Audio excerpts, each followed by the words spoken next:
कृषी क्षेत्रातील बातम्यांचा आढावा घेऊया।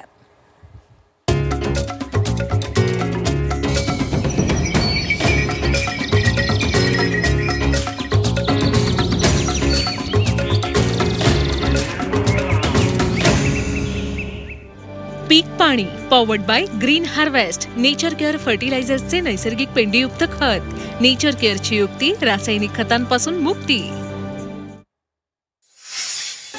जालना जिल्ह्यात पावसाचा मोठा खंड पडलाय। पिकं वाचवण्यासाठी शेतकरी धडपड करतायत। मंठा भागात कपाशीला शेतकरी तांब्यानं पाणी देऊन पीक वाचवण्याचा प्रयत्न करतायत। जुलै महिन्याच्या सुरुवातीला जिल्ह्यात पावसानं हजेरी लावली होती, त्यावेळी शेतकऱ्यांनी खरीप पिकांची लागवड केली। मात्र त्यानंतर पावसानं मोठी दडी मारली असून सोयाबीन, कपाशीसह बाजारी पिकं धोक्यात आली आहेत।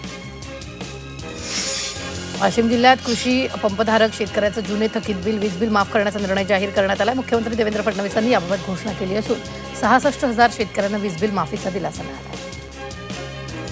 भंडाऱ्यात 10 दिवसाच्या विश्रांतीनंतर रिमझिम पावसाला सुरुवात झाली। जिल्ह्यातील शेतकऱ्यांनी शेतावर भाताची पेरणी केली आहे। पाऊस झाल्यानं शेतकऱ्यांना काहीसा दिलासा मिळाला।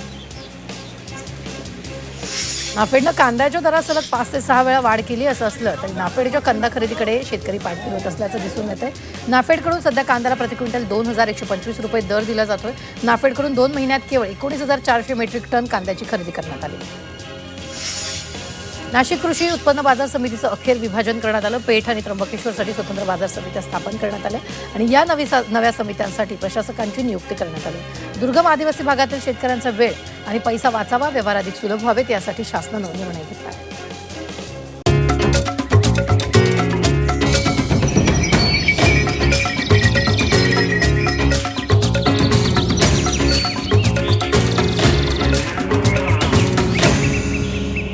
पीक पाणी पॉवर्ड बाय नेचर केअर फर्टिलायझर्सचे ग्रीन हार्वेस्ट स्पेशल, नैसर्गिक पेंडीयुक्त सेंद्रिय खत।